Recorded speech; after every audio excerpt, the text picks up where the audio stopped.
All right, I'll start here with you all, and I'm about to go live on this on a platform, and I'm just recording it so we have it all in one place, and so you can see it this way. And if you want to see it this way, go over to Instagram. All right, 3, 2, 1. We're going live. Whoa, checking connection. Okay, so welcome everyone. I'm live, and today we're going over. It seems like, and I never know what's going to happen, so that's part of the adventure of this. Let me adjust this a little. It seems like we're going to have a lesson on mindfulness, which is actually getting out of your mind, being less mind-ness. And so my name is Dr. Cheryl Meier. I am a psychologist in my day job and a mom and homeschooling and all this stuff. But, my brother was a drummer growing up. And so he played other instruments too, but we always had like bands over at my house, the guys in the band. So I've just always been surrounded by musicians. And anyway, it just reminded me of a story, but I'm not going to go into every story that comes up in my mind. So this song was in a beautiful movie called Garden State, and my intuition, I welcome all people of all faiths. I'm also a Christian, but what that means to me is like it used to be called the way, and I think it was St. Augustine said this way was here before Christ. When Christ came, it was known as Christianity. But that's in one of his footnotes, so that don't get off on some weird doctrine. But I just see things in a very deep, non-superficial way. So I never want to put anyone in a box, and I don't know what God's doing with every single person. I have this understanding that he's working on everyone. There's this poet, Malcolm Guite, that's actually a friend of one of my friends. I didn't know. I found out from another friend when we were having dinner. He's like, oh, he's friends with these people. Anyway, so that was really cool. But I've been reading him a lot. I have my book bag that I'm not trying to promote anyone in particular, but I was reading Galahad and the Grail, right? And I know it goes backwards on the live thing, but so be it. I sometimes I flip it around and I show it the other way. But so he has this talk that's amazing. Hold on, let me get to the one line I really like. I think it's on page. Just at the beginning, I couldn't get past like page 7 at first. I don't know if I underlined it. Yes, here, I put 3 little hearts by it, right? And he quotes from other books, so I'm sure he'll let me. Okay, and so, wow, I didn't know I was going to bring up Malcolm Guite, but he has this wonderful talk called, I can't remember what it's called, but Christ is Cosmic, and I linked it in some of my other videos, and if I go put this on YouTube, just remind me, and I'll put it in the pinned comments for us so we can find the Christ is Cosmic. It's so cool because he was born before me. He's older than me, right? And he's just like, before I became a Christian, everything was like cosmic. And then he read the verse, John 3:16. And I took 2 years of ancient Greek, go figure, right? So because I want to understand all this stuff at its deepest level. But it says, for God so agape, the cosmos. Jesus is saying these words, for God so loved the world. I don't know if you've ever seen people with that sign, that he gave his only begotten son, that whoever believes in him will not perish, but have everlasting life. Okay, and so, anyway, I'll go back to that, I'm sure. But I welcome all people because he was saying, we have this privilege of knowing the name of this person. And he was quoting one of my favorite books of C.S. Lewis, is The Horse and His Boy. I gave a copy to Elliot, my friend Elliot, when he was still here. Anyway, it's one of my favorite Narnia books. I love all the Narnia books, but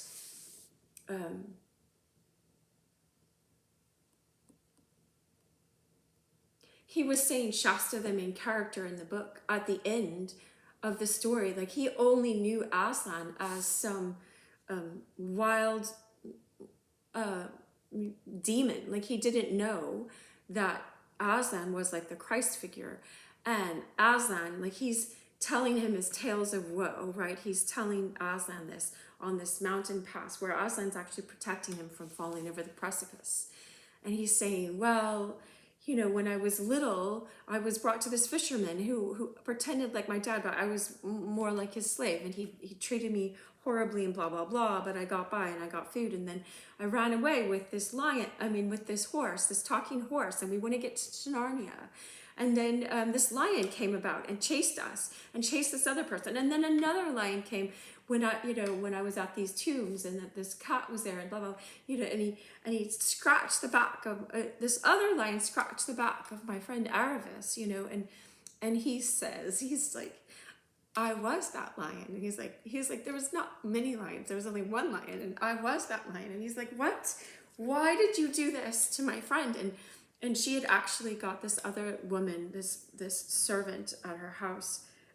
This is really old times, they worked. Anyway, got her punished in the same way. It's a different story, but Aslan's I never tell anyone's story about their own, right? Which reminds me of a Stevie Wonder song, and I think I was mentioning it last time.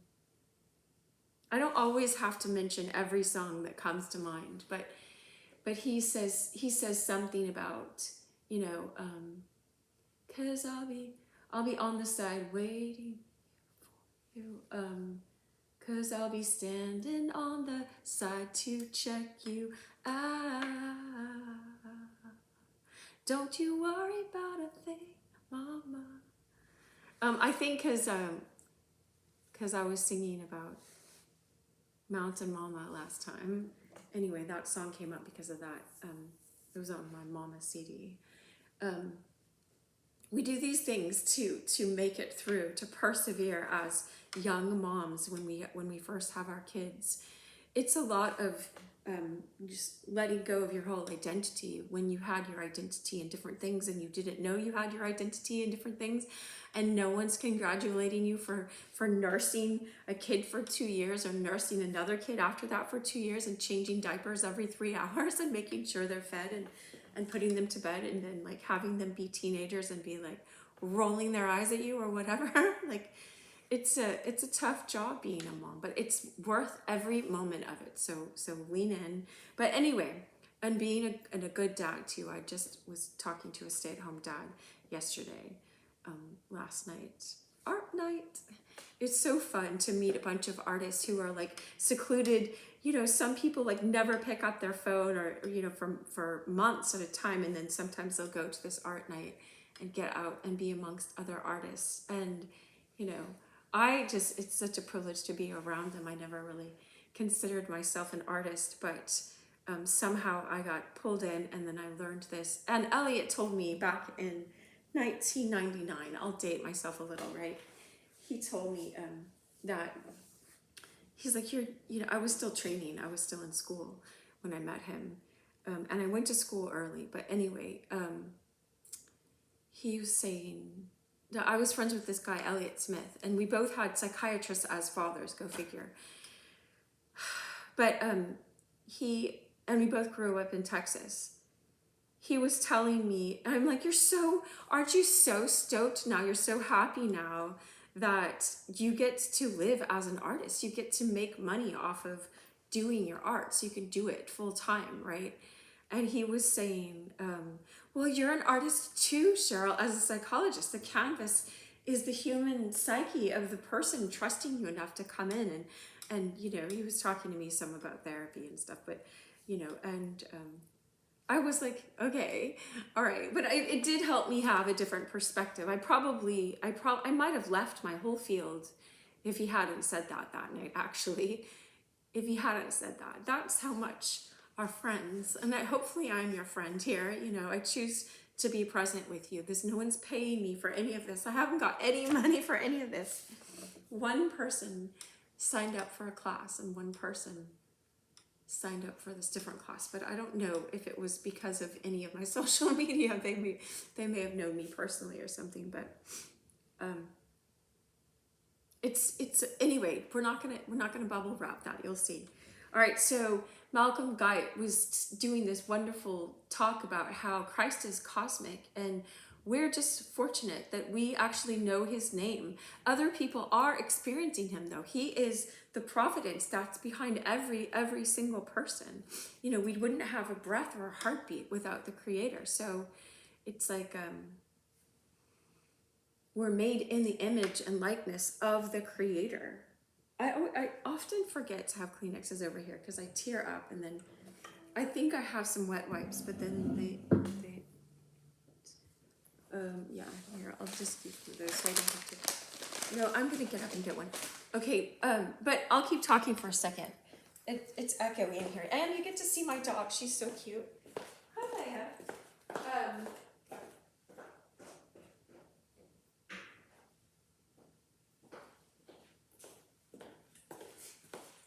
Okay. Hopefully I don't have to do the whole setup again. All right, so he was saying it's an honor, it's a privilege to know the name of our benefactor. I just was watching like the Count of Monte Cristo again, and in the book by Alexander Dumas, you know, Monte Cristo gives money to Morels, this guy named Morels, you know, and saves him from ruin, and he was about to do harm to anyway, I never recommend that, obviously. I was just reflecting on that. Sometimes we think there is going to be a tragedy. I'm already thinking of the song, so we'll get into the song, but we think there's going to be a tragedy, and what we need is what we get right in the last moment. Sometimes we don't get it till that last moment, until we actually need it. And so we keep thinking, I don't have this thing, and we have to like step out in faith, forward action in trusting him, and God is beyond he and she, but that's what faith is. Anyway, so here, let me read the Malcolm Guy quote. It says, "So bid farewell to hearth and hall, farewell to kith and kin, and set aside all fear and doubt. Let nerve be strong and heart be stout. Whatever clamor lies without, keep harmony within." All right, so this is what this whole song is about. It was in a movie called Garden State. That's how it got introduced to me, because I saw the movie and I loved the music in it. And I never listened to soundtracks much before, but I had gone and seen Good Will Hunting like 5 times a few years before this movie came out. And then on the radio, I was listening to talk radio, and because anyway, and my intuition said to switch the channel to the alternative rock station, K-Rock, right? And so I did, and I didn't really know much about intuition then, but I didn't question it. I was younger then, so you feel more free to follow it sometimes. And they were saying tonight at Spaceland, Elliott Smith from the movie Good Will Hunting, and he hadn't gotten I think he had got the Oscar nomination, but for sure he hadn't been on the Oscars yet. So anyway, it was a Thursday night, and I just gotten broken up with by someone that obviously foolish, because why would you let someone like me go? So look, I get my nails done like this to remind myself all the time. I've been doing this for years now, that we're cosmic, because you know, I've had visions, like we're souls in this body. You don't have to believe me, you don't have to believe anything I say, but you know, God was showing me earlier that in the last week or so, because we've been reading about King David, how King David, before he was king, Saul kind of like went on his own way and turned away from the Creator, from God, and he was an Israelite, so he ought not to have, because God revealed himself to them at the time, and they asked for a king, and you know, God said it's going to bring a lot of mess, but sure, go ahead, I'll give you one. And you know, he was following the good side and turned away, kind of like Sauron in the movie. I mean, Saruman in book by Tolkien, The Fellowship of the Rings. Anyway, and so he would be tormented by some kind of evil spirit, and then David would come and play his harp. Now, I'm sure David was really good because he played all the time, you know, in the fields as a young shepherd boy watching his sheep. And I have had children, and so I do practice. This is part of my practice time, but I always wish I had more time. Like, you know, people that can play shred at the guitar, it's just so wonderful to watch them play. They play so well. But nevertheless, you know, I appreciate sending tormenting demons away from people, because we get to learn these truths. Jesus says, you will know, and the word know is gnosko, experientially, like a man knows his wife. It's an intimate knowing. You will know the truth when you practice the truth, and the truth will set you free. And so it's not just, oh, you'll know it in your mind. No, you got to get it in your guts and start following the truth. And the truth will set you free. And whom the Son sets free, be free indeed. And all people who are set free from like narcissists and stuff like that's huge. It's so similar to what's happening in salvation. You just don't know the name of what's happening. And so all toxicity that we get out of our lives, it brings us more in alignment with love. The word sin just means to miss the mark of perfect love, like that. So we're all walking this path of love. That's why I'm like, we're all on it, whether you know it or not. And I just wish you love on it. But anyway, so let's sing the song, because I warmed up my voice and now it's already been 15 minutes, so I don't know. I have a guitar teacher and singing teacher.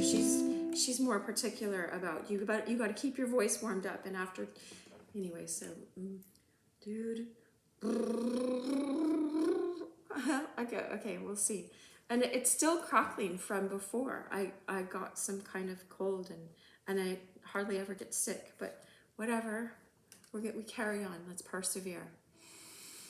So first, let's take a deep breath and be really present. Because just like Malcolm Guite was saying in the book to Galahad, you know, he has to leave the hall where all the food is, right? That's leaving the hall. So bid farewell to hearth and hall, farewell to kith and kin, and set aside all fear and doubt. Let nerve be strong and heart be stout. Whatever clamor lies without, keep harmony within.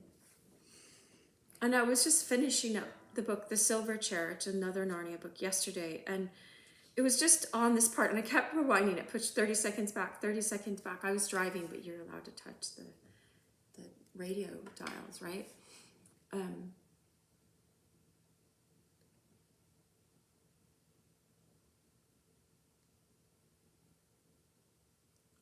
And King, well, he was Prince really, and about to be king. He had been under an enchantment for 10 years. 10 years. That's like our lives, y'all.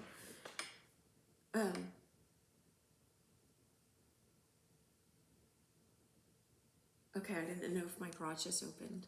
If so, anyway, I'll take such steps as necessary. Anyway, he said on this part, because they were trying to leave this underground place after they took care of the witch. They got her. She turned into the form of a serpent.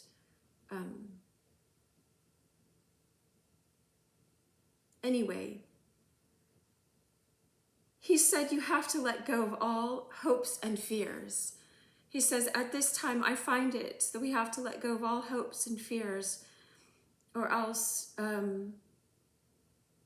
rescue will come too late, or something like this, for our heart and mind. It was just, I wanted to write it down, but I was driving, so I didn't get to write it down yet. But I mean, I have so many copies of the Narnia books, but I don't see any right here.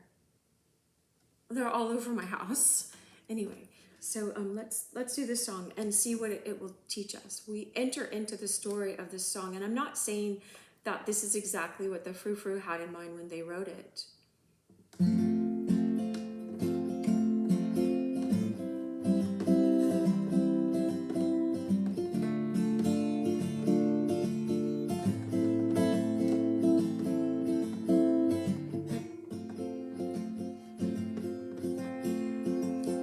have a lens with which we see the world. And the more we clean up that lens, the better we're going to experience everything. We're going to have so much peace. That's the verse. Okay, there's one verse that goes with this. It's a psalm. So it's a psalm, which is a song, right? And it says, but the meek, and I wonder if Jesus got this from memorizing this psalm, because in those days they would memorize psalms. I mean, he was a rabbi, but not taught in the normal schools, but he's the God man. So anyway, he still was fully man, but fully God. Anyway, it says in the Psalms, but the meek shall inherit the earth and shall delight themselves in the abundance of peace. It is a psalm of King David. So David wrote that psalm, and he had the Holy Spirit in him. That's a long story, but anyway. And so he's recognizing, he's seeing this truth, he's observing this truth, and he's writing it down for us. So this is a timeless truth for us to free us. All of the Psalms free us. They help us.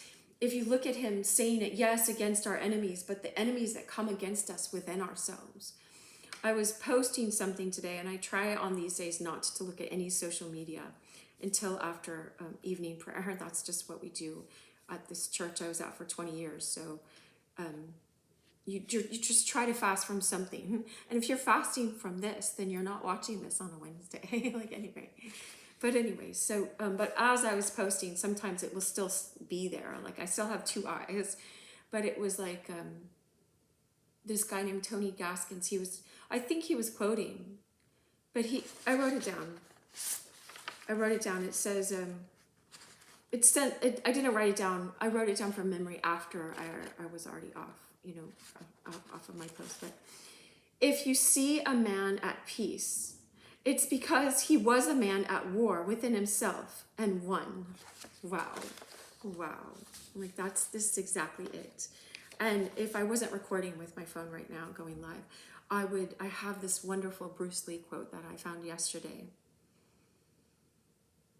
And he's saying the same thing. It's like to be calm and at peace within yourself. That's one of the greatest feats. All of the mystics will teach you that.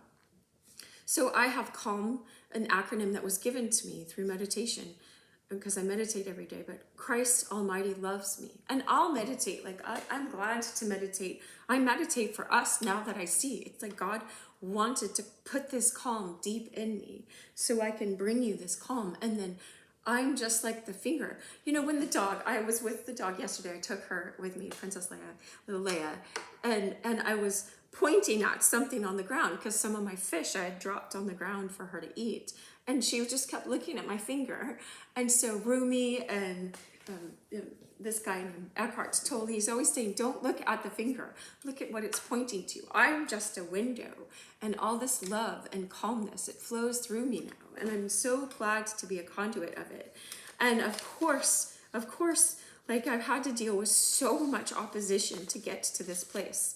And so, of course, like Tony Gaskins I've had to work with opposition inside myself and opposition outside. It has been like World War I, World War II, every world war ever. Like, but anyway, but nevertheless, we get to persevere and be in this calm. So hopefully, I'm sure this song does it for me. It helps me come back to it. So, let me see if I can remember it too. Okay. Drink up, baby, down. Are you in or are you out? Leave your things behind, 'cause it's all going off without you. Excuse me, too busy. You're writing your tragedy. These mishaps bubble wrap when you know no idea what you're like. So let go, jump in. Well, what you waiting for? It's alright, 'cause there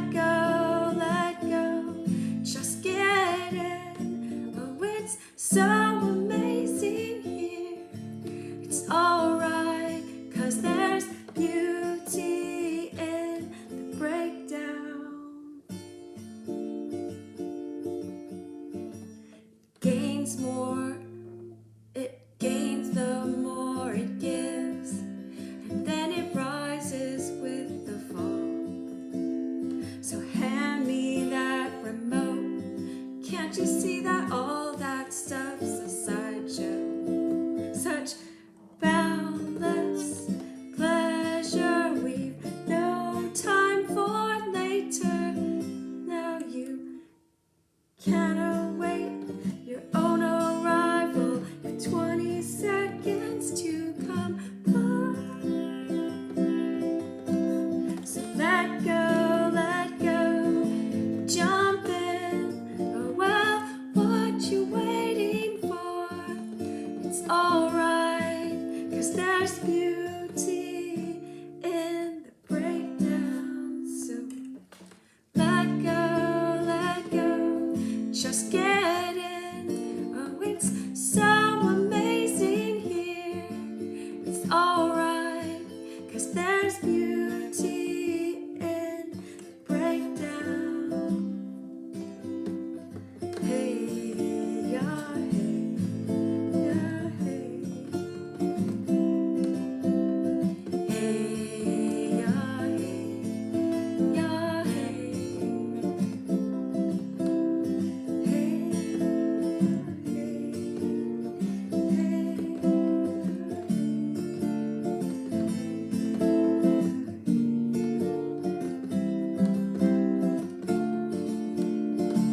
so let go, jump in. Well, what you waiting for? It's alright, 'cause there's beauty in the breakdown. So let go, yeah, let go, just get in. Oh, it's so amazing here. It's alright, 'cause there's beauty in the breakdown. Alright, I got through. I almost broke down and didn't do this song because it's really hard. Anyway, they called it intermediate, but it was hard for me and I couldn't find the tune. And so I transposed it down 3 to this other chord sheet, right? And it was like these notes. It was like drink a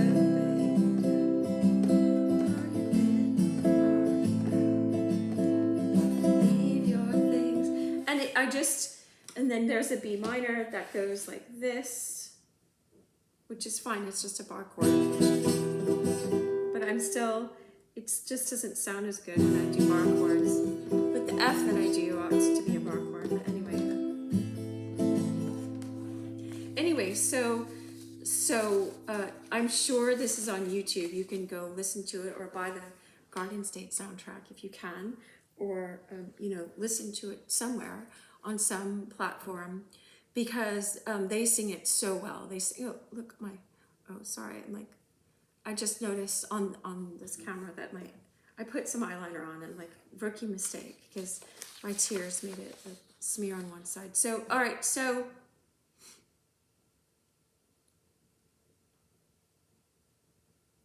what's that song?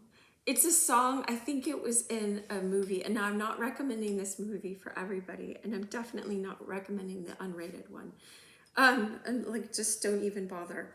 But there's a part, I like the concept also, and I got to meet John Cusack the other day. I got to give him a book that C.S. Lewis had in his top 10 books that was written in the 500s, called, I have it over there, The Consolation of Philosophy. It's really good.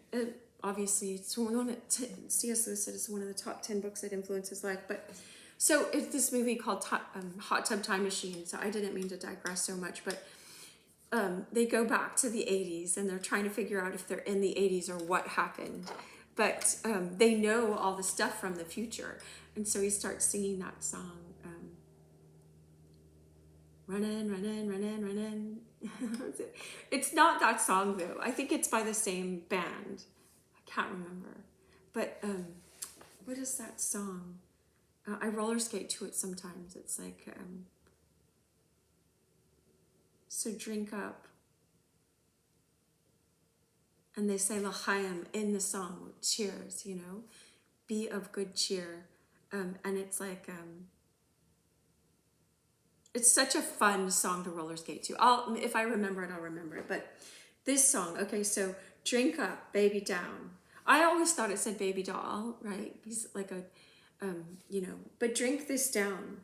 Are you in or are you out? Are you gonna be, now I look at this as a psychologist, as a spiritual Christian psychologist, whatever you wanna, like, don't put me in a box though.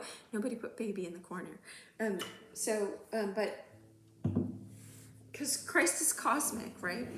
So anyway, I had metallic pants on last night, and I just thought, ooh, I'll just wear the metallic shirt today. Keep the theme going. So if you are a soul, if you are this soul essence, right? Like this sparkly self, and like George MacDonald said, don't teach your children they have a soul, teach them they are a soul and they have a body.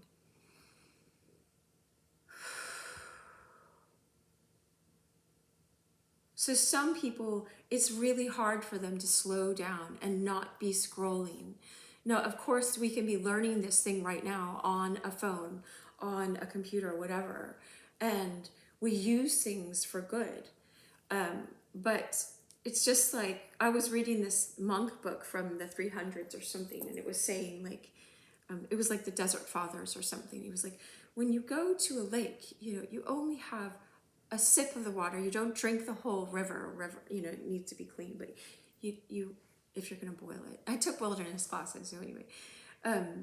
You don't drink the whole lake at once. And so sometimes when we get we have a survival primal brain that's always trying to survive, and it always, and especially if we've had, there's that woman called the Crappy Childhood Fairy. Hey, welcome. And she talks about if you've had a crappy childhood, right?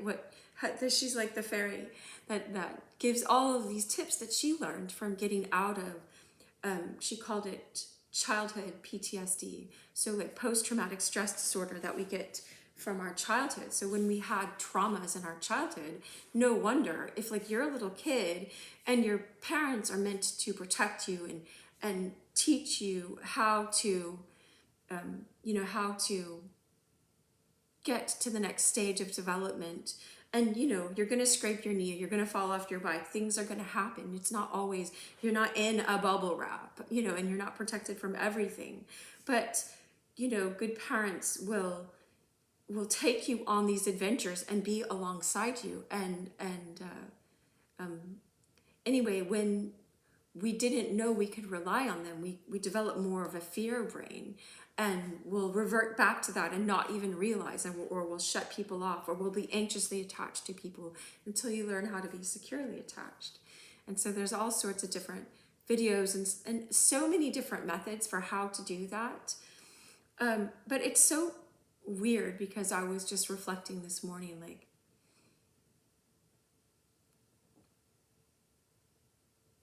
God will take you on the paths that are in front of you. Like,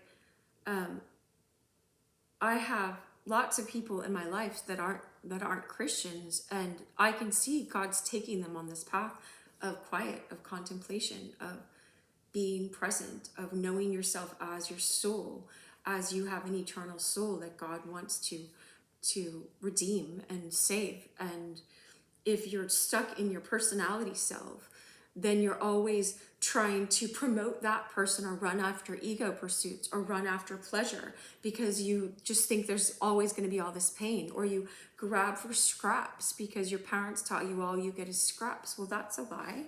Jesus said, the thief comes to off us and steal from us and destroy us, but I've come that you may have abundant life, have life abundantly. And he uses the word Zoe there. How St. John wrote it for us. I think that's in John 10. John 10:10, yeah. And he says, I'm the good shepherd. So like, lean on me, When you're not strong, I'll be your friend. I'll help you carry on. So call on me, brother, when you need a hand. We all need somebody to lean on. If you just knew that song, this is how it works, okay? I'll let you in some of the mystery if you've never heard of this stuff, right? If you just had that song that I was just singing, even just that part, lean on me, and then you read the Psalms or you read the book of John, the New Testament, and you see how many times it says, I will hold you, I will uphold you with my right hand, Psalm 139. You know, you've searched me and you know me. You know when I sit down, when I stand up. You know when I go up to the heavens, when I go down to the depths of hell in my life. There's a song that says, you know, we went to hell and back just to find peace. It's a really, really good song. I mean, it's not for everybody, and there's one part that I don't recommend, but anyway, you know, he's just expressing how God is showing him. God is allowed to keep cleaning us up and sanctifying us. And so, you know, I'm like, don't throw the baby out with the bathwater. Like there's some stuff, but there's some stuff like if you just were an alcoholic for 20 years and you just got sober, then even though this song Pina Colada is about this transformation of a relationship that God all wrote, and then they found each other again, and they're talking about being passionate in life. If you might not want to hear a song, do you like pina coladas? You know, I am not into yoga, I am into champagne. I found the shirt. It was upstairs. I just saw it before this. I was like, I gotta do that song sometime. Because I have a shirt I went to. He said, he meet me tomorrow at this one place, and we got to cut through all this red tape, right? And is meet me at, it starts with an M, but I got it when I was in Austria. I got that shirt for my son and for me because he reintroduced me to that song, because I never listened to it when I was little. I heard it in the background, but I was like, well, I don't like pina coladas. They smell weird, you know, I don't know. And so I thought the song was about that. So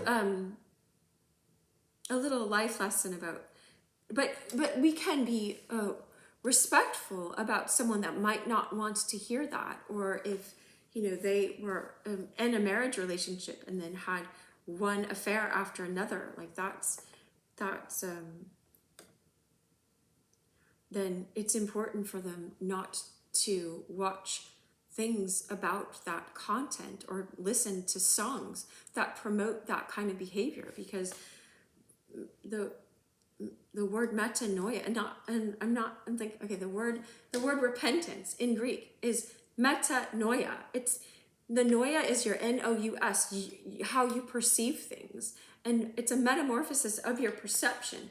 In that song Pina Colada, he had a metamorphosis of his perception of his lady. You know, he said we had got into this old rote way of behaving. She's the one that put out a personal ad, and he took out one, or he was answering the personal ad. I think that's how it went. Yeah, she put out one. He's like, yeah, I'm that person, and meet me tomorrow at I can't remember the name of that place right now. Anyway, so I just think it's so important to be respectful of everybody else's process, where you are. Okay, so I was just saying, if you just knew this song, lean on me when you're not strong. And there's also an old hymn that's like, what a friend we have in Jesus.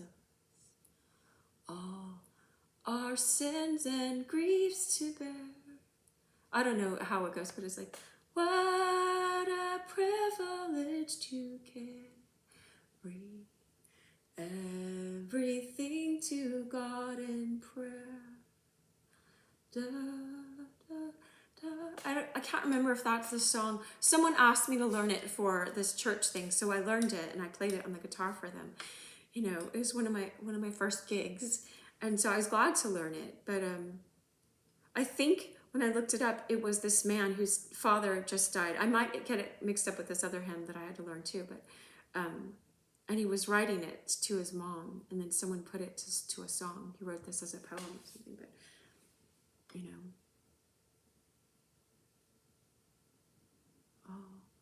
All our sins and griefs to bear. All right, so let's go.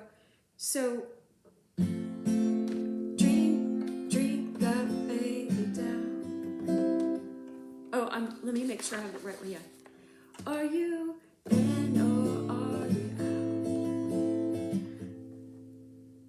out? Leave your things behind, 'cause it's all going off without you. Excuse me, too busy, you're writing your tragedy. These mishaps, you bubble wrap when you no idea what you're like. And that's how all of us can be. If we've had trauma, like, it's terribly sad, but we don't want to stay in that place of identifying with our pain body, all the pain that we experienced. And then everything, we're seeing life through the lens of what's the next pain I'm going to experience, who's the next person that's going to reject me. And I have, for sure, I've fallen into this. You know, I wrote a song called Ghosted, so go figure. Like, you know, but I wasn't trying even then, because I had heard this song before, to bubble wrap my tragedy. You know, it just opened up all the times that you felt completely abandoned and rejected and ghosted in your childhood that you didn't realize. They were like, until someone else breaks our heart in this moment. It's never that we want that. But welcome. I was talking earlier about Elliot, but anyway, so this song was a little bit after him, but we never want us to break our hearts. But when people do, when someone with Elliot just came in with Elliot's name, when people do break our hearts, sometimes it gets us in touch with old wounds that we thought were completely all healed, but they were actually buried behind like all this drywall. Now, you want to be really careful, because you don't want to, sometimes you can reanimate really old wounds and you re-energize them, and they don't need to be re-energized. So some people will have methods, psychological methods, to go, let's go deep into all these tragedies and bring them all up. And then it's like, yeah, I mean, sometimes I understand. In order to clean my garage, I take everything out, find boxes, and put it all back together. But my garage is one thing.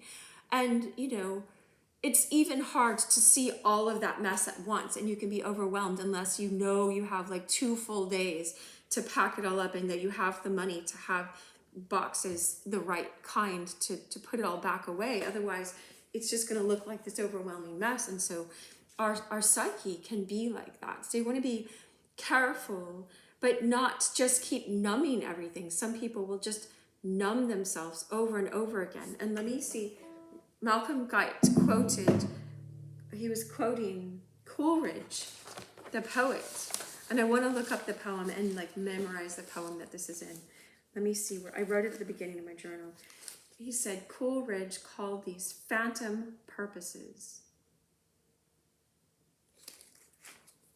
You can find all of these phantom purposes, these things you keep running after that you think, even people who put their identity in being a mom or being a dad, you know. So some people come around here to my lives and they think there's going to be like 500 people in here, you know. And sometimes there are. When I do them live on YouTube, that would be a shortcut for me to do, because they push them out. But I just have to deal with like, what, you know, just don't look at the outer surface of things sometimes, right? So some people get intimidated if they come in and there's not a lot of people, and they're like, oh no, I don't want to be noticed. So anyway, but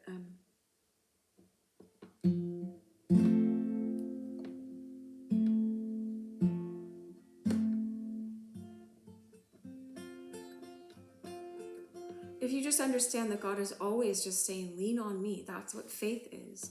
And I'll walk you out of every tragedy. I'll walk you out of every anxious thought. I'll walk you out. I'll heal you. The word, I looked up the word this morning because I was looking up the Hebrew. It said, command your deliverance to come to me. in Psalm, let me see, I think it was Psalm 44 maybe. And I didn't know it was, I was like, I wonder what Hebrew word they're using in that phrase. When I wrote it down, it was from this 1928 Book of Common Prayer. It says, "Thou art my king, O God, send help unto Jacob."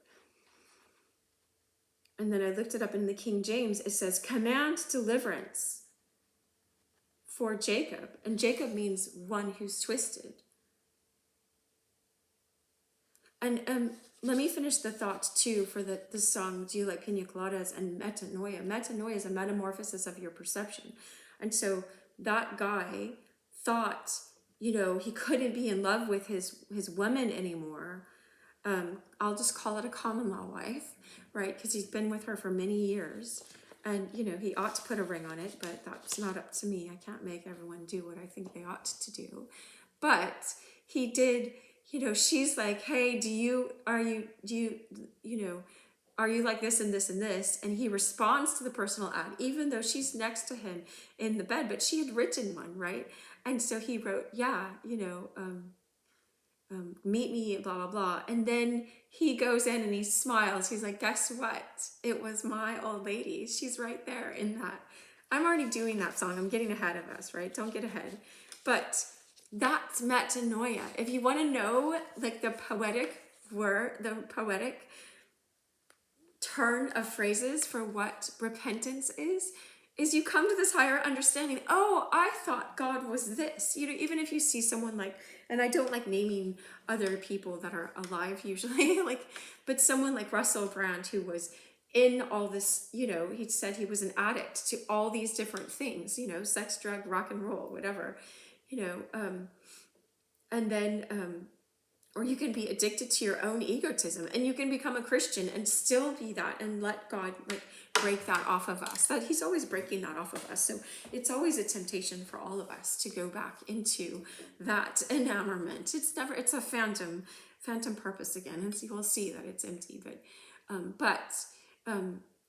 it was so great. One of his testimonial videos, he was saying something like, "Yeah, I thought Christianity was this, and I don't need that. And I thought it was this, and I thought it was this, and this, and this. But it's this, and this, and this." You know, it's like, I thought I could never be in love with my woman anymore, because we got into this same old rut routine. And then I find out she's this vibrant person that, likes, anyway, I'll just let you find that song. But so drink up. Let's just talk about presence. Let's just make it more generic. But Eckhart Tolle, even when he's teaching, he wrote this book called The Power of Now. And in this book, he's like, you can replace the word presence with Christ. Now, I'm not talking about any kind of new age cosmic Christ, even though Christ is cosmic, because it says the whole world was created through him in John chapter 1. But anyway,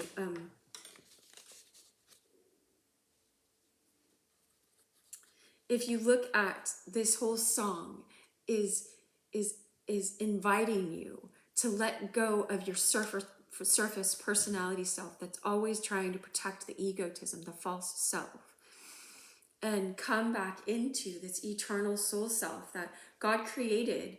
He created, God is beyond he and she, created your soul, and then you have a personality that develops around that. And I've talked a lot of the other videos. You can go watch those. The Grease one, even Take Me Home Country Roads. I was talking about how it's like an egg. I was talking about Maurice Nicole. Somewhere Only We Know by Keen. I did that song, and that's, I talked a lot about that there. But anyway, okay, so drink up, baby down. Are you in or are you out? Are you going to stay on this outer personality self and keep thinking you are that? And this fake Jesus that some people in the church and outside of the church have presented to you, that's not the real thing, you know? Are you in? Are you going to go in? When Jesus says the wise person builds their house deep on the rock, on the deep foundation, because if you build your life on your surface self, on just like how much money I have in the bank, how cute I look today, you know, because that comes and goes, or how many accomplishments, what I've accomplished. Hey, welcome. Whatever. If you base your worth on these outer things, then these are all external things that come and go, and they're forms. So forms always change. So they're going to leave you insecure. And so I kind of look at this line like, are you in or are you out? Are you on this outside? Are you going to stay looking at yourself as this superficial personality self, and also as this wounded self, stuck in our childhood pains and tragedies? Or are you going to go in and dare to go in and dare to do inner work, or dare to let yourself be loved for real? So so it goes, drink up, baby, down. Are you in or are you out? Leave your things behind, 'cause it's all going off without you. Excuse me, too busy, you're writing your tragedy. These mishaps, you bubble wrap, you no idea what you're writing.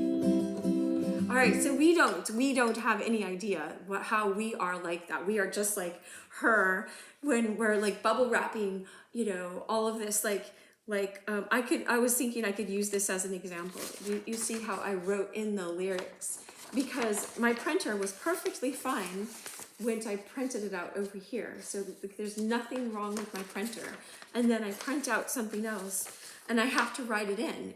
If I go back to, oh my gosh, poor me, I had to, my printer's not working and I can't control it and blah, blah, blah. I could sit here and look at everything falls apart for me, nothing works, I'm in lack. Or you can look at, you're not in lack, the Lord is my shepherd, I lack nothing. When the Creator is your shepherd, you lack nothing. You really don't lack anything. Lauryn Hill sings, adjacent to the King, fear no human being. Like when you've got the King that created the whole cosmos and you're adjacent, you're connected, it's like famous adjacent, I don't care about that kind of stuff. I don't. I mean, I actually had a deep friendship with Elliot, so I'm going to mention him because he really helped me in my life. He helped me stay alive, actually. And so, because I was quite depressed off and on, before Elliot and after him. But anyway, depressed is to press down. It's another solution we try to do. It's like, look, if our parents don't teach us that we're worth protecting, then we don't have a protection. And so depression is, you use your daily energy. Give us this day our daily bread. You use your daily energy, I guess. It's similar to what people call chi. We have daily energy. God gives us that. Other people have named it different. We don't have to be afraid of what they name it. But so you depress yourself. So look at this. If this heart is all flat, so that the arrows of all these people that are going to attack us, they don't hit this flattened out heart. But guess what? It's not all vibrant and juicy and able to interact with life and experiencing joy, because I've spent so much time depressing it. And then life is depressing when you do that. And so you don't realize you're doing it. It's not a conscious act that we're doing, but anyway. So drink up in presence. Learn how to be present, and stuff will surface and it will be painful, and you just keep choosing. No, I choose to be present with you. I'm not leaving you. I have a bracelet, but I don't wear it when I'm playing guitar usually, because it can hit against my guitar, but it says, I will never leave you, I will never forsake you, or lo, I am with you always. Abandonment wounds, right? It's like I have it on my wrist to remind me oftentimes. I'm like, that's my dog, she's so cute. That I won't leave you.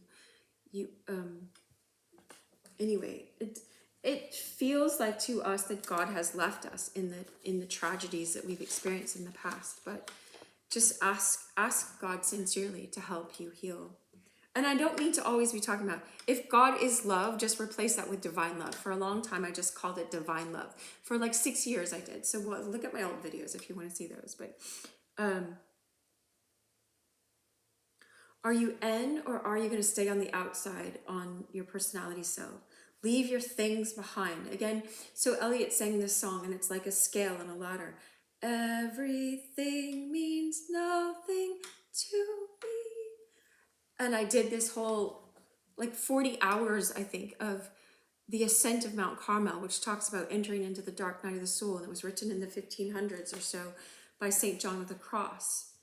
And he talks about how he says, nada, nada, nada. You can't hold on to this or this or this.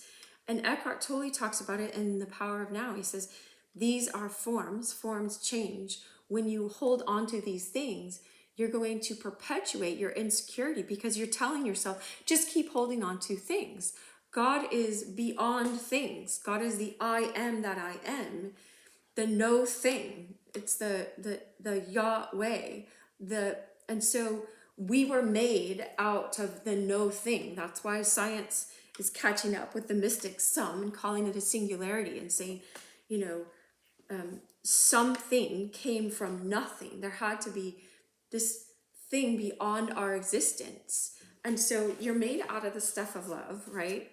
And so if you keep holding on to things, hold on, I want to blow my nose.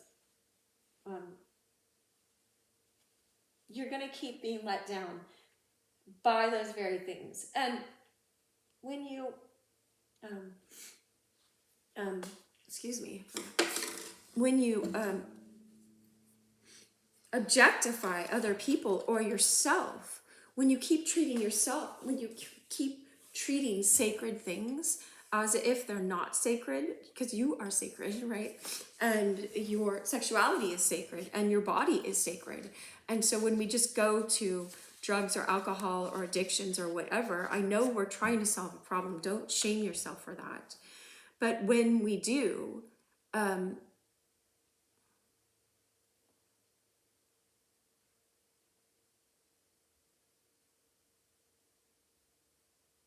we're giving ourselves less than what is the best. We're giving ourselves less than. We are telling ourselves to rely on something that's not reliable. So we're actually repeating our childhood, sadly. But you don't have to, okay? So anyway, there is something beyond. And one of the ways you can start experiencing the something beyond is be in this present moment. And it takes so much courage to be in this present moment. Even before, when I was going to go live, and I was like, because I think it's important to do some of these things live, because it's a lot easier for me to just make a video. I could edit it, but I don't usually, because I have so many other responsibilities in my life. I really, and I don't want to make excuses. I want to be excellent in what I'm doing, but I think coming live maybe shows us that how to do this live. And so, you know, I had all these thoughts of, you're not playing the song. You can't find the note that you sing on, blah, blah, blah. You've never played this before. Look, it says intermediate. You're not an intermediate or advanced guitar player, blah, blah, blah. They're going, oh, wait, I forgot that I haven't told my son this, or I haven't paid my lawyer that, because I have a patent lawyer and all this stuff, other stuff going on. But it's like, you know, and it's like, you can get caught up in all of that. And I'm like, all of that will still be here. I made a commitment to come live for at least an hour on Wednesdays during my guitar practice time, you know? And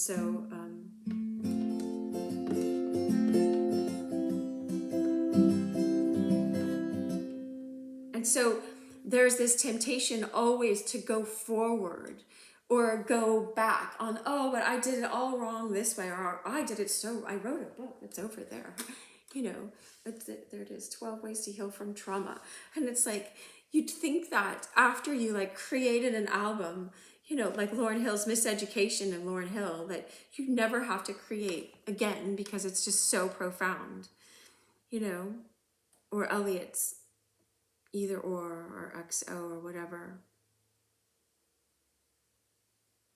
Or just even froufrou, just this song. And they got it in a movie, you know, so people get to know the expression of this. There's so much in this song, so let me keep going back to it.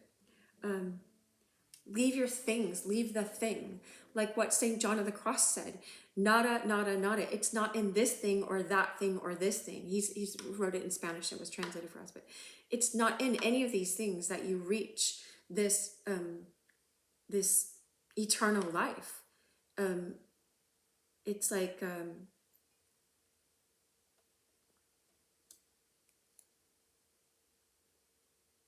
and even he's talking about, even on your spiritual path, you can like try to do all these activities to try to look more godly for God. And it's not in that either. It's not in that. But we're still called to holiness and to holding things sacred. And so when we don't hold things sacred, again, where we can objectify ourselves without realizing it, and objectify someone else, and we don't realize why they get their feelings hurt. Well, we just objectified ourselves and you, and we brought you into this process because our world tells us to treat people like that, and they're worth more than that. They're worth more. All right, but you don't have to believe me. But so anyway, so it's all going off without you. Excuse me, too busy, you're writing your tragedy. And so sometimes where I could be missing, like there could have been like a butterfly landing on the rose or something out there, one of the flowers. And I'm so busy getting all mad that my ink didn't show up on this piece of paper for some reason. It's just like, well, either reprint it, and I already changed the printer ink, so it's not that, or, just write it out by hand, or don't go live, or just write this part in and write in the chords and carry on. But if you stay with the tragedies and you say, see, look, everything, does this in my life, or I'm always doing this, I'm always whatever. I don't even want to say the things, but how do you think, I've been skating since 2019 or so. It's like I have had to get up off the ground many different times, and I know now, I have learned how to roller skate in more safe ways, and I got my balance. And it's like once you get your balance, it does help you fall less. And so there are ways to learn balance in your life. To be sober in all things is one of those ways, so that you do fall less, but you still fall. And then it's like, am I going to get up and keep carrying on with life? So excuse me, he's like, excuse me, you're too busy writing your tragedy, these mishaps. You put bubble wrap around them, and you're like putting them on your case, and you're looking at like, oh, here's all these mishaps. Let me pick this one up and look at this one again. And what we try to do, because we don't know we're going to be loved. We don't know that someone can actually love us. And so we can form a victim identity unconsciously. There's all sorts of identities we can form in this earth, but one is a victim identity, to keep telling people, hey, look at what happened. So to try to elicit them to feel sorry for us, because we don't think we're going to get more than pity.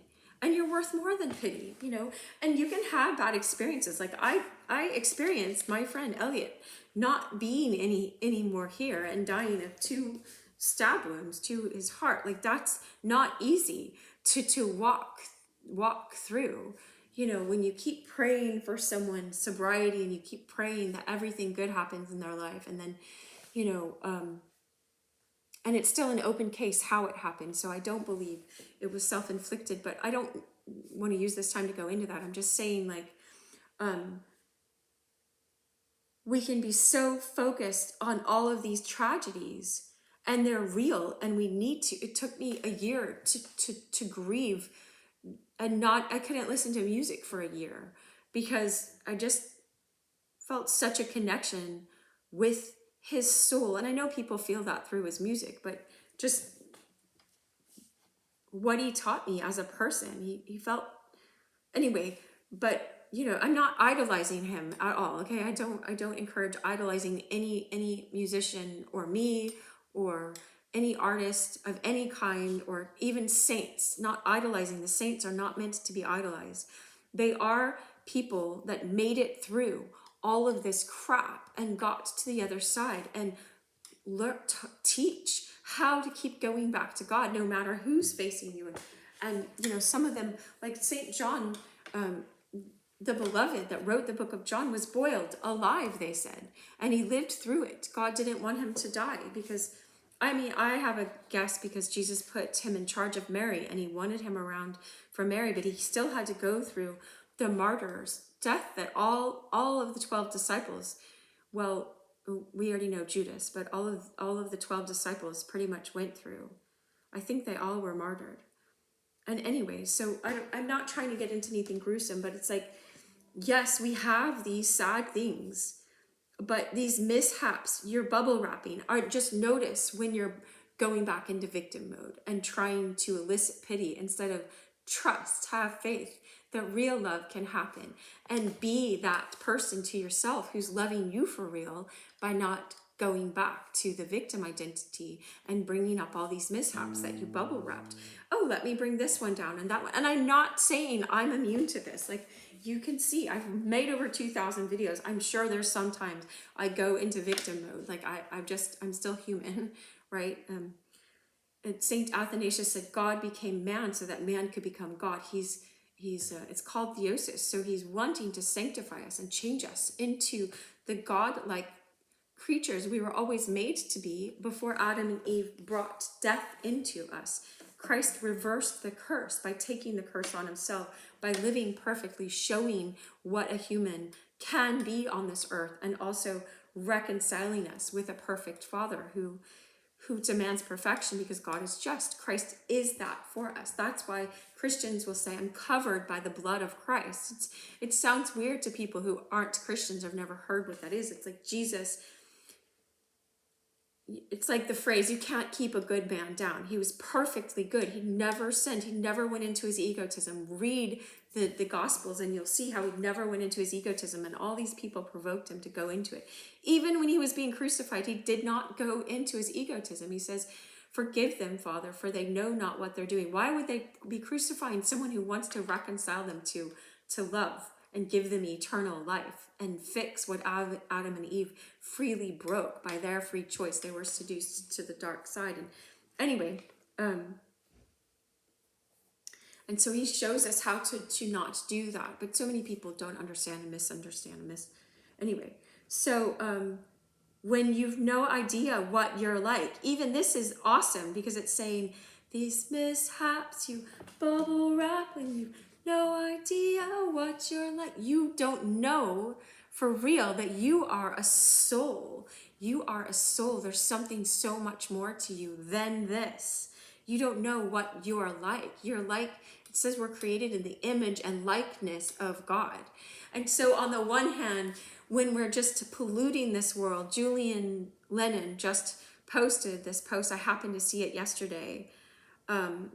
And it was this man talking about all these fires, and he reposted this stuff and how he's like, we got to look at what we're doing internally. And I wrote in the comments yesterday, what I read already from Eckhart Tolle, I copied it, and pasted it from his book so I'd get it directly. But he says, in the book, The Power of Now, that the pollution outside is a reflection of the internal pollution. When we keep traumatizing our kids one generation after another and no one breaks that trauma, we think we are that trauma. And when we don't do the inner work, we vomit all of that stuff on other people. They say hurt people. And so when you stay in that hurting place and you don't know that you're worth real healing, don't shame yourself for being hurt. It's not your fault. Just like in Good Will Hunting, in the movie that they put Elliot's songs in, where Robin Williams was a psychologist, he was saying to the character that Matt Damon played, Will Hunting, good Will Hunting. We're hunting for that goodwill right now, always. God is good. And you have this capacity to be so good in you. And it's not by earning your goodness. It's by letting the goodness of God flow through you, like cleaning a window so that the sun can shine through. Anyway, I can't reveal everything in an hour. I gotta prop this up. But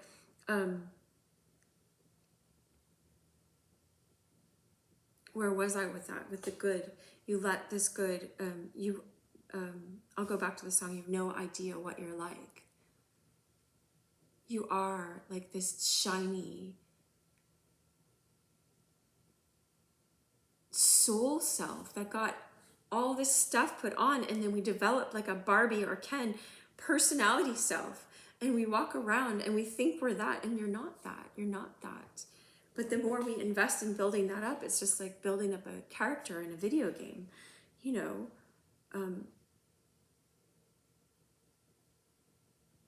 And so, oh, that's what I was saying, is in the pollution.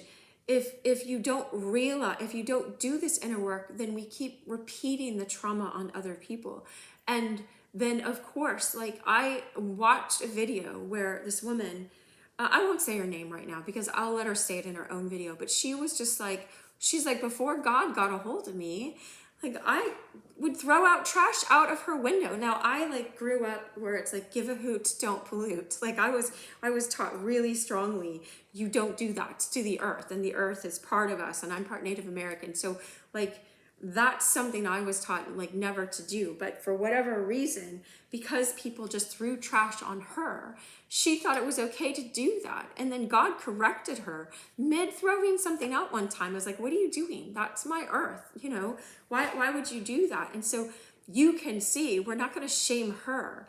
That her outer action was a reflection, a reaction to the inner, the things, the lies she internalized that she didn't know the truth of. Now this woman has brought me to so much truth because God has just done a work on her, and I've learned so much from her frankness, right? And so, but anyway, I'm just giving you an example. I remember her saying that's come up here is like, and that Eckhart Tolle was saying is that if you're the soul, eternal self, and you develop this personality self in order to get by in this world, but you keep thinking you're this avatar personality self, then you keep investing in the wrong self. And I have this wonderful quote. You can go through on, if you want to take the time, on either on YouTube or on Instagram, and look up hashtag Rumi, or on X, DRCHERYLM. I don't know how many Rumi quotes I have, but this one is about a sword. And he said, it's like you've been given this tempered sword, and all you're doing is you're hanging it up on the wall and using it like a peg for your pot that you cook your soup in. And this sword could cut through like a diamond. I don't know. It could cut through so much in your life. And you're like, see, I'm using this sword. I'm hanging this pot on it that I make food with. And it's like, that's not the way to use this amazing, you know, back in that day when Rumi was, it might take them 6 months to make a tempered sword the right way that would protect a whole family. Hey, welcome. I'm like, you were in my prayer list this morning. Anyway, you are every day, but I won't point you out, but welcome. And so we can be so caught up in this outer personality self, and we don't know our real self, and we don't spend time connecting our real self with the Creator and developing that. And so he's saying, it's awesome. He's saying there's two ways you can look at this lyric. It says, you've no idea what you're like. When you're triggered by someone, like let's say when one of us is triggered by someone and we're just, you know, ferociously raging at them,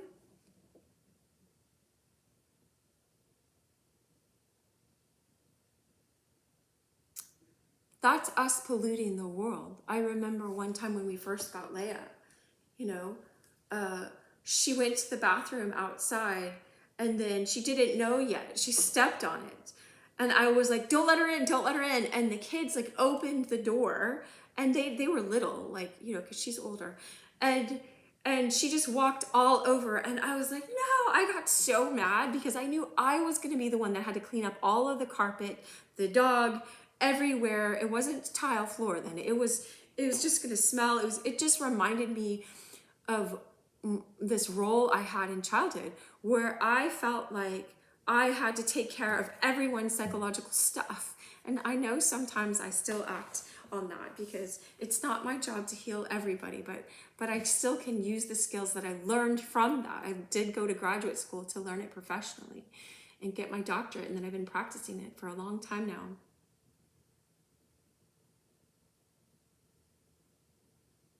So I got triggered and I felt horrible, because when my kids looked at my face, you know, it looked like I was blaming them for everything that's ever gone wrong in the whole world. You know, like every horrible thing that's ever happened. That's what it looked like on my face, because it brought me back to this childhood place where I felt overwhelmed and I was going to have to be like Cinderella and clean it all up, and no one was going to help me, and I was already overwhelmed because I had 2 little kids and we decided to get a dog. And so you know, but then I apologized right away. I noticed it. I was triggered. If I hadn't practiced enough awareness, being with God or being with scripture or just being in presence or practicing mindfulness, however you want to call it, whatever journey God has been bringing you on, whether you knew it or not, if you hadn't practiced that, those kids would just internalize that. Like they're all bad because they made the one mistake of letting the dog in, you know, and it's like, you know, they say don't cry over spilt milk. It's kind of like that. If you don't recognize Jesus said, take the log out of your own eye, and then you will see clearly how to take the speck out of your brother's eye, right? It's just like these,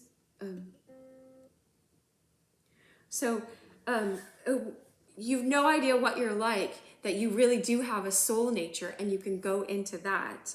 And then also, when you're triggered and you're off and you're attacking me, like throwing, it's called taking all the subconscious pain that you experienced from your parents and you're putting it on that other person that's supposed to love you right now in this moment, whether it's your boss that's supposed to give you a raise and read your mind, or, you know, or the person you're dating, or your spouse, or whatever, or your children.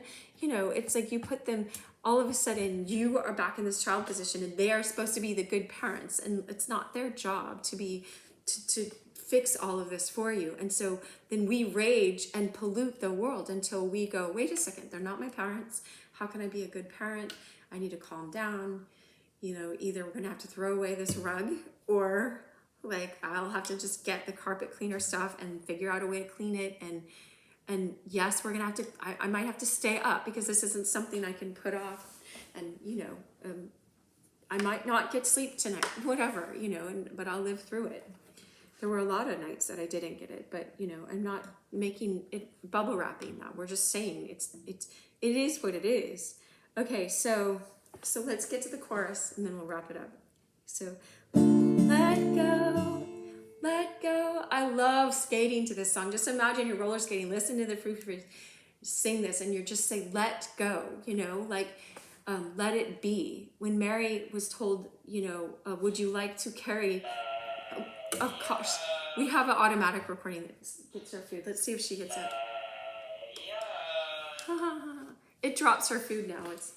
Anyway, sometimes, there's your food if you want it. There's your food while we're just talking about you.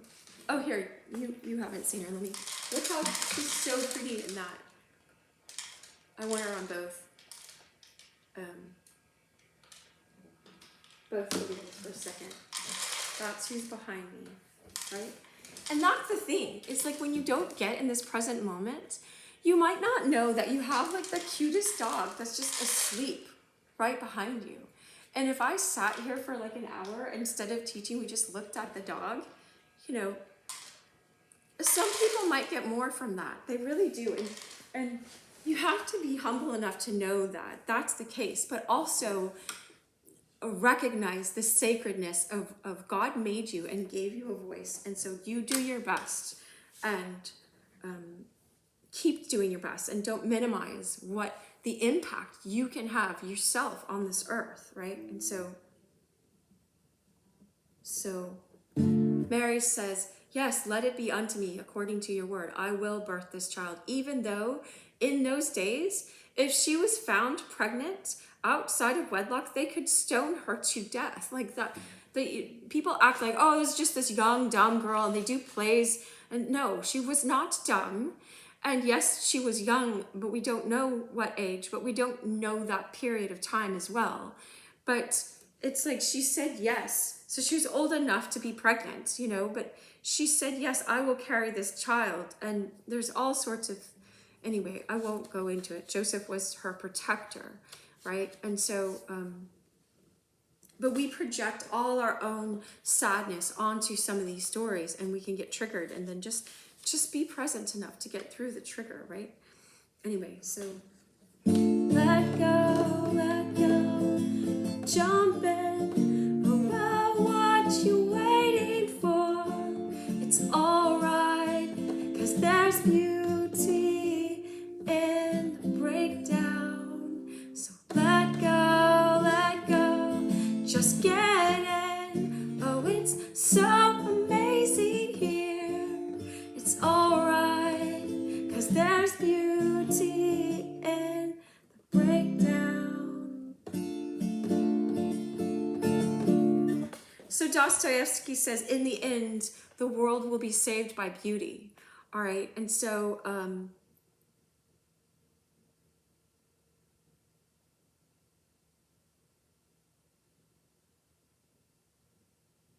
one of the things Malcolm Guite says is like, welcome in, you're welcome in.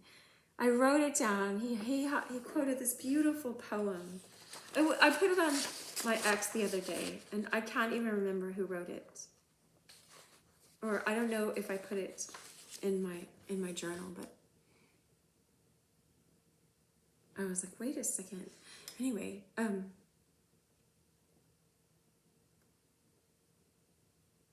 but it was something like when just someone says welcome in and they mean it. It's like Christmas, you know? It's like if God's saying welcome into my heart, that's what he's saying. Welcome into eternal life where you know, there's no more tears in heaven, you know, just like Eric Clapton sings. And so, okay, so I was thinking, hey, welcome. So I was thinking like, I make all of these roller skating videos, and it's not because I'm trying to like tell the world they all need to roller skate, because not everyone needs to roller skate. I'm just letting people enter into that moment of this flow state with me. I try not to capture it all the time, but when I am, and the sun is setting, and I'm in nature, and I'm flowing, and a song is going, and the song is in a flow too. This is the nature. God is this movement. It's this moving love, right? That's why someone says, oh, that's so moving, right? And so, anyway, I could talk a long time about why it's moving, but it's like we're all these atoms that are vibrating atoms in us. It's all poetry. It says in Ephesians 2:10, you are God's poem, poema in Greek.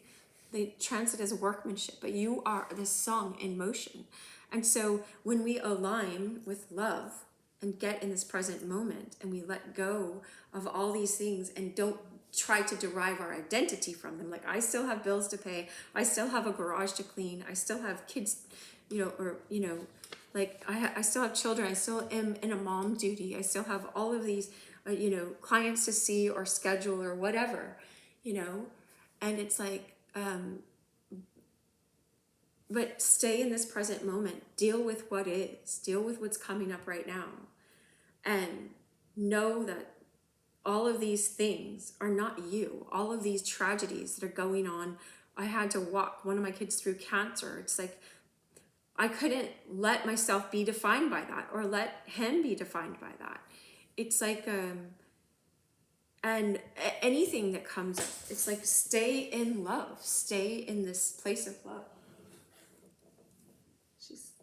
Anyway, and so stay in the sunshine, right? It's not always going to be sunny, but you know, the sun will come out tomorrow. Like, this is the Son of God as well, but the sun, it's like a representation of all of these deep truths that I'm trying to convey. But so Dostoevsky said that there's the world will be, in the end, the world will be saved by beauty. Wow. Someone was just in here and their name was called Saved by Love. I don't know if it'll show you that. I don't know if it will, but I'm not making this up. I won't say how they spell it because I don't want you looking up this person in case they don't want to be named, but because they're not here right now. But I did, I don't know if I did that song, but I listened to it when I was little by Amy Grant. It was like, Amy, she's been saved by love, saved by love. I'm saved by love. Nothing you can say, nothing you can do. It can take you really deep. It's like, you know, it's, Laura loved her little family. She's the kind of woman who loved them with her life. Something loved her dearly, and morning showed her clearly. This a little baby girl. I don't know. Laura, she's the queen of the world. Can't imagine. And anyway, it goes on, but it's like, and then I can't remember if that's the same song where she's talking about one of her friends facing something really difficult. That might be a different song of Amy Grant's. And then, you know, and then it's like, how do you get through that tragic experience that we actually have? Like, how did St. John get through being boiled, right? Like, it would have killed off anyone else. I don't know if I'm allowed to say that word. Off anyone else. But it didn't. And he wrote the book of John after that, right? So, like, people that act like, oh, these are just words and we ought never read the Gospels. No, I think it might be important to read what someone wrote after someone else tried to boil them to death. It doesn't mean they always have something important to say, but they might just. And plus, if they knew God, right? If he was this Jewish man that knew God, the God-man, Jesus, when he came here, right? Like, there might be something to that. I mean, maybe. Okay, so anyway. But anyway, so there's beauty in this breakdown. I know it's hard because, like, once you find out that all these politicians have been lying to people or using them or trying to get you to follow certain agendas so a certain whole race wouldn't be here on this earth anymore. I won't say what that agenda is right now, but I've talked about it openly in other places, you know. I think if you look up the White Rose Resistance or some kind of project, I forgot the year that project was, Project 19 something, then you'll understand that but okay, so that's breaking things down. It breaks things down. Sometimes we have to break things down to build them up the correct way. Just like a math problem. C.S. Lewis talks about this in the book Mere Christianity. He says, you know, when you get a math sum wrong, you don't have to beat yourself up about it. You just go back, retrace your steps where the sum went wrong, and then start doing it correctly after that.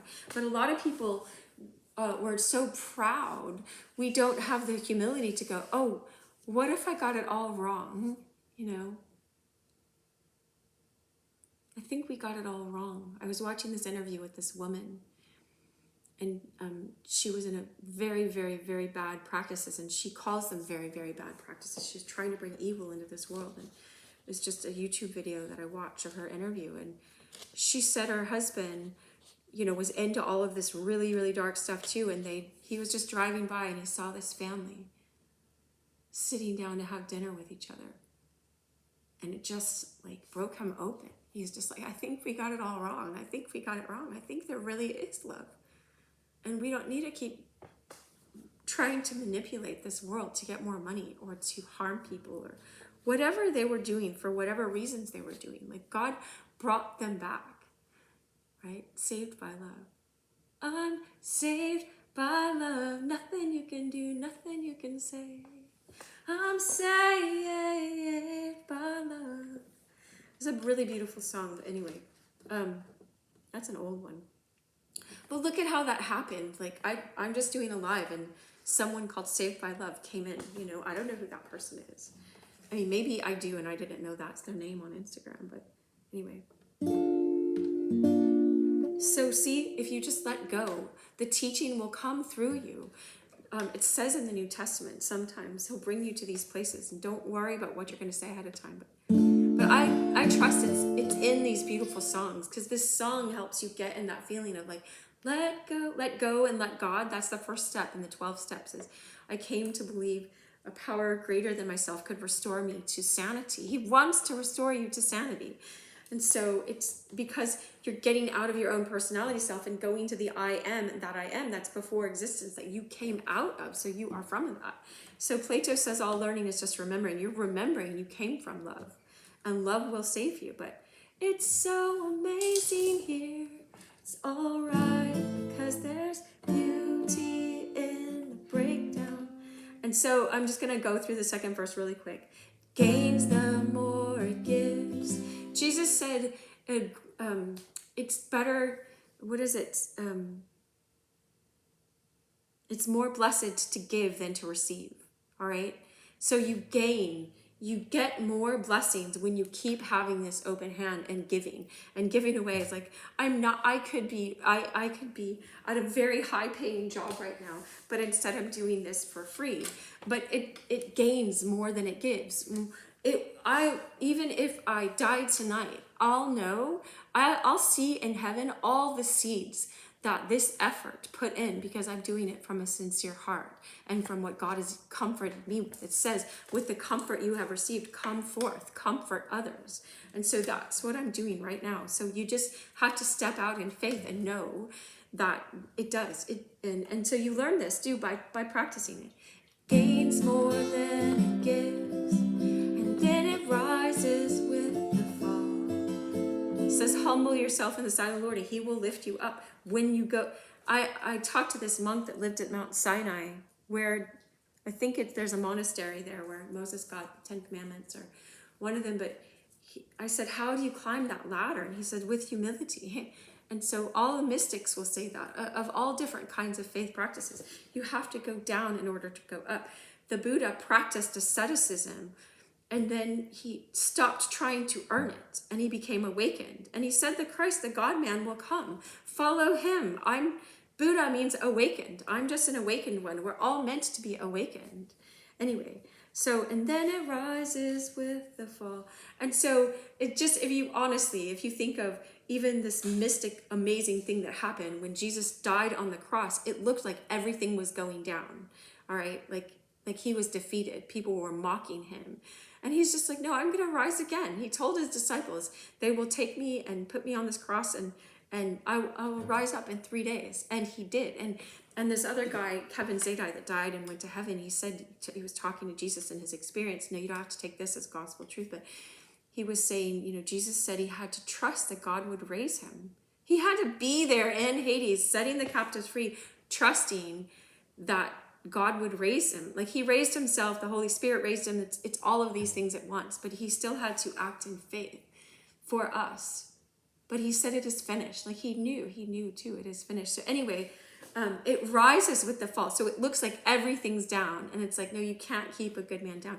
And so there's resurrection. You keep looking at your life by all these exterior things, but it rises with the fall. The fall of Adam and Eve brought this solution that God brought in for us. No, he didn't have to, but he chose to. So hand me that. So hand me that remote. Can't you see that all that stuff's a sideshow? Such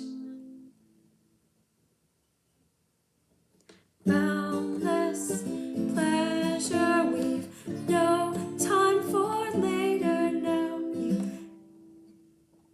can't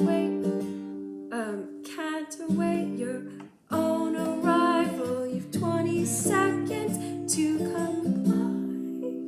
You actually have 1 second. It's this moment. If you don't learn to shift into this place in this moment, that's what teaches us how to do it in all the other moments. We have this moment. And so there's not time for later. I'll do this later, because later never comes. You keep putting off. No, I'm going to face this addiction now. I can say this because I lost 60 pounds and I've kept it off.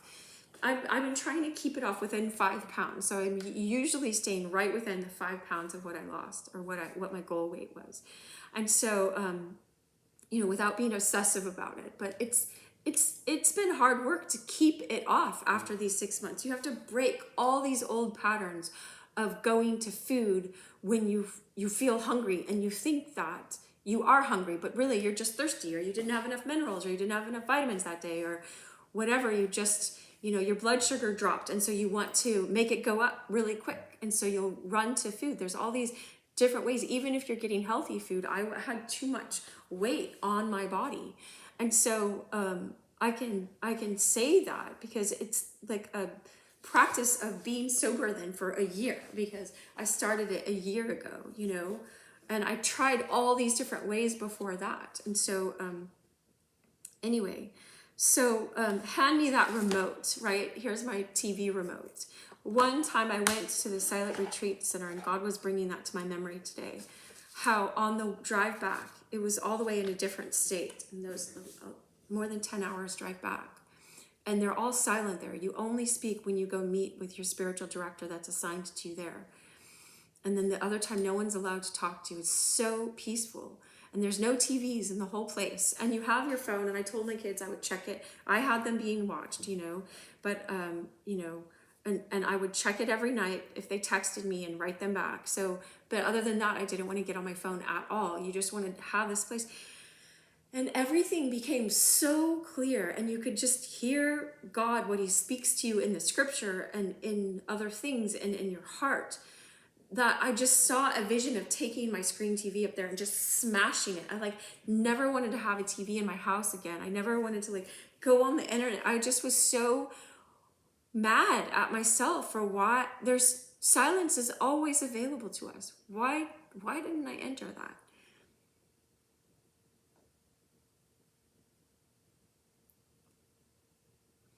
And yes, when we take a deep breath and we enter into the silence, all this old stuff and all these old thoughts will come up. But hush, I want to do a whole video on that acronym that came to me. Here, you serve him. There's a verse that says, take every thought captive to the Lord Jesus Christ. At a spear point. Not that you have to run after all these thoughts. You just stop. You just turn your attention away from them. It's just like if you're a radio receiver and you're receiving all these thoughts and all these programs from your childhood, old records will start playing. You could be like a DJ and you're playing 40 different records at once. If you know how to multitask, and you stop and you just get, look, my cup, it says be mine, my cup of water, right? I looked at it while I was doing this live. God said to my heart, just keep being mine. Don't worry about anything else. Like Julian of Norwich, St. Julian of Norwich saw all these things. And she saw in a vision, like in an acorn or something, that all shall be well. All manner of things shall be well.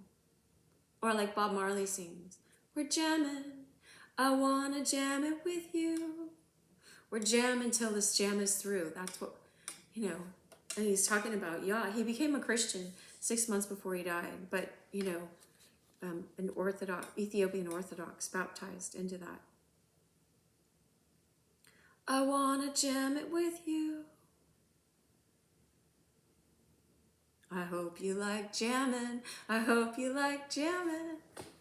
That song is so awesome for this, because you just let it go and start dancing. You can't, how depressed can you be when every time I lace up my skates, it's I can't stay in that old mindset of depression, because you're moving and you're grooving. You're operating both sides. It's like what people do in EMDR therapy. They're activating both sides of their body. Well, you're doing that the whole time when you're skating. So it helps you reprocess your traumas. And I'm not saying everyone has to skate. You can do it in walking. You can do it in playing the drums. You're using both hands. You can, anyway. Just, you do it by being present. But anyway, it gains more than it gives, and then it rises with the fall. Just like the waves. Sometimes you got to just ride the waves, and then you can get out past the breakers, right? Or dive under while the wave goes over. And you learn how to do that from practicing, Can't you see that all that stuff's aside? So yeah, he says, hand me that remote. Just give it to God, the remote. Stop being so remote, so far away from the Creator, and just ask. Just be honest. I heard this other lady the other day, she was talking about how she got over smoking, and she said she'd be smoking a cigarette, and she's just asking God, God, I don't want this addiction anymore. Help me go to something else. And she kept asking, and then like she'd put it down, and then, you know, all this. And she just kept staying humble and asking God to walk her out of it. And he did. You know, I'm super proud of her.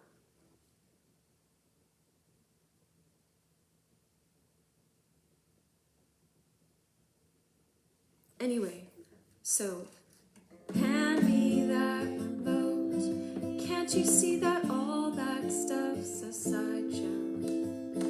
Such boundless pleasure, we no time for later now. You can't await your own arrival, your 20 seconds to comply. So let go, jump in. Oh well, what you waiting for? It's alright, 'cause there's beauty in breakdown. So let go, just get in. Oh, it's so amazing here. It's alright, 'cause there's beauty in breakdown. Hey, yeah, and then there's all that hey, yo, hey, you know, because you got to just sing sometimes and just be present. And so you can't make other people see. Like when I'm in the middle of, you know, walking, when I was in the middle of walking my son, you know, through a certain kind of cancer, you know, I try to keep his own health private, because I don't know how many people this will eventually go out to or whatever, but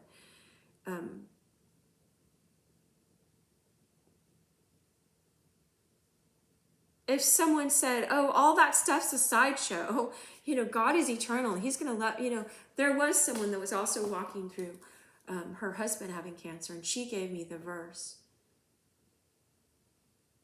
I will keep her, I put it as her, it's him or her, but I will keep her in perfect peace whose mind is stayed on me because she trusts in me. I will keep her. God is the one that had to keep me in perfect peace, no matter what was going on around, and keep my son in perfect peace, no matter what was going on around. Whose mind is stayed. It's a discipline to keep your mind in the present. Keep it stayed on, God, if you are love, love me, hold me, lift me up, be my friend, help me know what it is to lean on you, help me to know that you're trustworthy, help me practice leaning on you, and then, you know, going from there. But anyway, or if you keep all your own pain, then you keep running for pleasure, this boundless pleasure. We have no time for later, but you can't await your own arrival. And so don't let anyone pressure you into going into these old broken ways. But anyway, there's beauty in this breakdown, there really is. But I can't, you know, you have to let some things break down in order. And I'm just saying that as a person, not as your psychologist, you know, because I know things can get, you know, but do it in a safe place, just like you would want your kids to do it in a safe place, you know. It's like one addiction at a time, you know. Or if someone's violent, you know, you go to a different state and break up with them over the phone, not in the same room. Anyway,